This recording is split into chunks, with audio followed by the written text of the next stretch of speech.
Nel, ano-ano ang mga maiaalok na mga pasilidad ng tourist rest area na yan? At ito ba ay libre? Saga, ang Tourist Rest Area o TRA may magsisilbing lugar kung saan makikita ang mga produktong Pinoy na maaaring mabili ng mga turista. Makikita sa TRA, ang Tourist Information and Assistance Center, may restrooms rin para sa mga PWD at senior citizen, breastfeeding station, at charging at workstation na may internet connection. Siyempre, rest area. Tinatarget rin na magkaroon ng automated teller machine o ATM dito. Dining area at pasalubong center.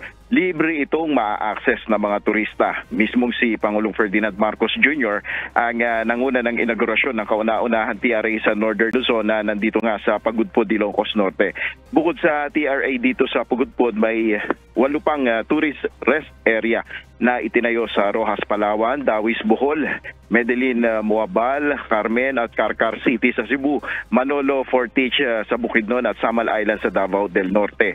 Ang TRA program ay konsepto ng Department of Tourism kasama ang Tourism Infrastructure and Enterprise Zone Authority o TIESA. Pangunahing layo nito na mas mapaganda ang experience ng mga turista sa iba't ibang tourist destination ng bansa at mapalakas ang industriya ng turismo. Yan muna ang ating update. Balik sa Iwaga. Maraming salamat, Nel Maribuho.